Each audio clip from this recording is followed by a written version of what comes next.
Hello all. Today's topic is gradually varied flow. Actually, the gradually varied flow is one of the types of flows in the open channel flow. So let's have a look on the different types of flows. Steady flow, unsteady flow, uniform flow, and the last one is non-uniform flow.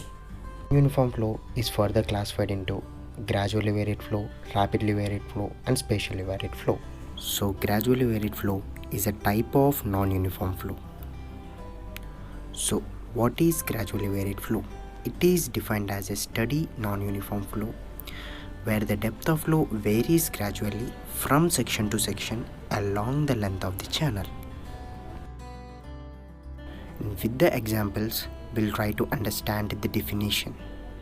The first example is the backwater produced by obstructions like dam or weir across the river. Let's observe the diagram.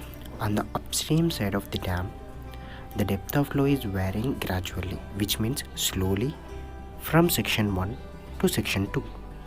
Whereas in the downstream side of the dam, the depth of flow varying suddenly from section 3 to section 4. Therefore, it is an example of rapidly varied flow.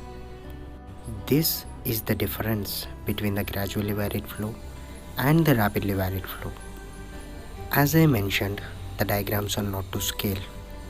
Any diagrams which are drawn by the free hand are not to scale.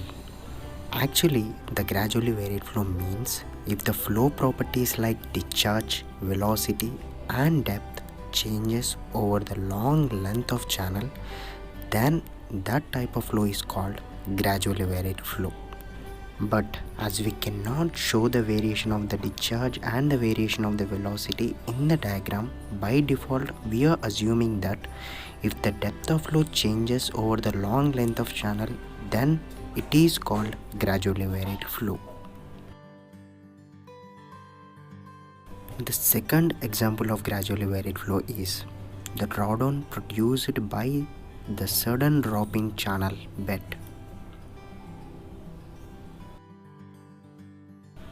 And the points to be remembered in the gradually varied flow are: in gradually varied flow, the losses are negligible.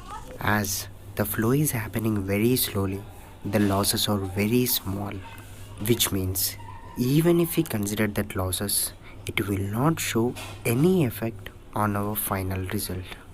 So that's why we assumed that in gradually varied flow, the losses are negligible. Actually, it is.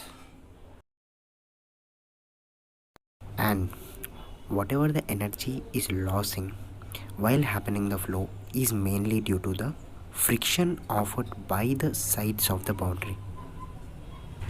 As the water is moving with very low velocity in the gradually varied flow, the friction is coming to the picture. Whereas in case of the rapidly varied flow, the velocity of water is very high, and in that case we neglect the energy loss due to the friction. For future calculations, we need to know the designations, as the bed slope is represented by S0, water surface slope is represented by SW, and the energy slope is represented by SF. In gradually varied flow, these three slopes are differs from each other.